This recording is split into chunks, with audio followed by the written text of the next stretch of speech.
Hapo sawa. Vijana oi. Vijana oi. Vijana wa huku oi.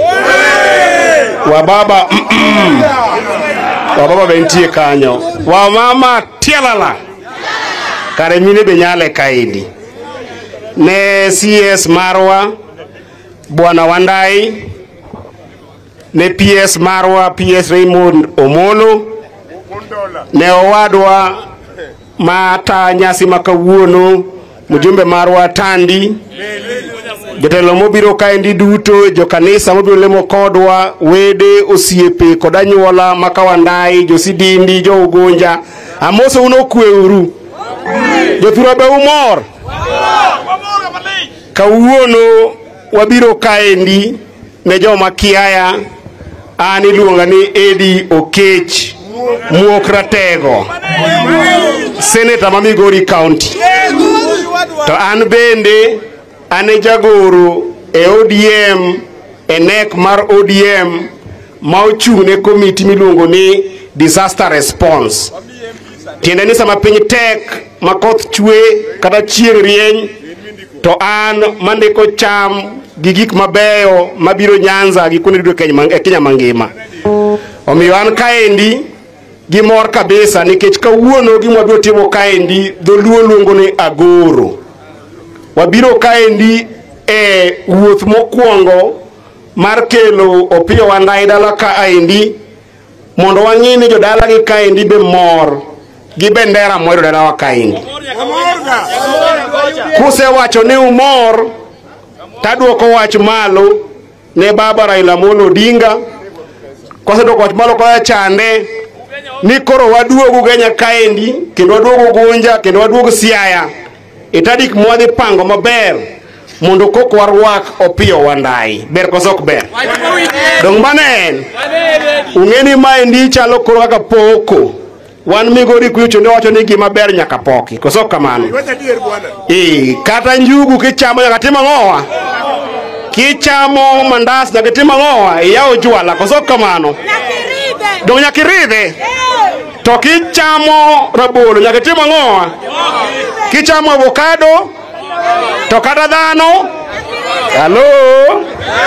Hello. Wan wachoka choka maendi nikech wamor kabisa. Nikech owadwa Wandayi ni endi okobedo CS mana nikech gigo motimore sani, to bedo CS nikech timne gi kite mosewuotho godo gi baba Raila Amolo Odinga e chama kaachiel kod tend luo kaendi. Is one of the few leaders that us as young leaders look up to. Kit Wandayi gika go tiende lo mubuge kaendi emomiyo obedo CS. To kiteno endo be emodhi tiyone go jo Kenya. Omiyo an mara maduong' madwa wacho kawuono en ni wadwago ne baba Raila Amolo Odinga erokamano kuom ng'iyo chuny Wandayi, gi pach Wandayi, gi koth gi Wandayi, gi kit gi Wandayi, gi joge Wandayi. Moko ni Kenya kaendi komiye thuolo makedo ng'ato CS mar energy. To Wandayi oromo. Oromo koso oromo. Wacha kwa gone Ruto erokamano kuom joduond baba ni kane baba opwedho Wandayi to wacho ni kanyo endo goe tik ma onge but was because. Omiyo Wandayi obedo kaendi. Tado wacho nu kaendi jodalawa ni mana kose wachi ni bede sirikal ber. Lakini sani endi bende wada mondo waluongo jo Kenya nam. Ni there is no any other time that is most important than now to be united as a people. We must be very united because there are more wars to fight ahead of us.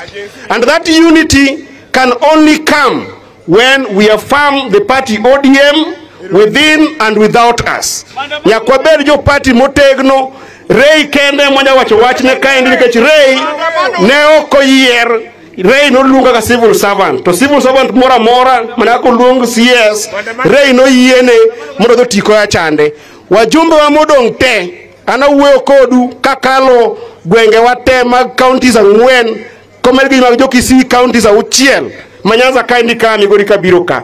Adwa nyiso ni onge kaka dwa yudo kombe mwa yudo Nyanza kaendi de okwan gimoro achiel e chama marwa mar ODM kendo ng'e baba Raila Amolo Odinga. Omiyo baba ma pod jatendwa To kowuok ka endi tangeni baba bro siemonwa acting party leader, acting community leader. To an kangiye. Hello?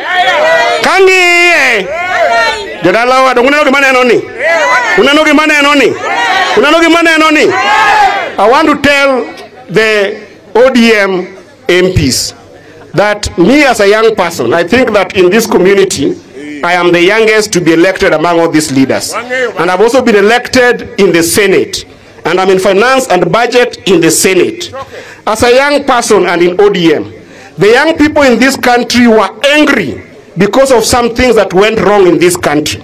And those things that made young people angry are obvious. I can tell you on behalf of Baba Raila Amolo Odinga and the ODM fraternity that ODM, despite the fact that we have given our people to be in government, we as ODM are going to remain committed to make sure that Parliament of Kenya is effective to play its role to oversight the executive. We cannot say that because a few of us are in government right now who have gone to serve and are donated to government, then we are going to kill the institution of Parliament. The institution of Parliament will remain strong, and through Baba Raila Amolo Odinga, the things that Gen Zs were fighting for in this country, that fight is not over. This was the beginning to bring peace and bring people on the table, but I can tell you that Raila Amolo Odinga is committed to number one, making sure that all the Gen Zs that were killed during Maandamano are all compensated. That conversation will come so that we can have complete illness.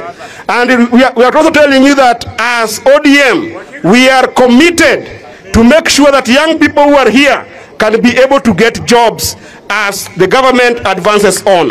Because without solving those problems, we can never have a lasting, peaceful solution. Agonwero kamajo Siaya, kachekras jo Sidindi, wabudogo limou, kawa duogo wako wandai, eruka manainya. Aya, yodalo winjo wachi. Anu naguacha chiela, chegni tieko.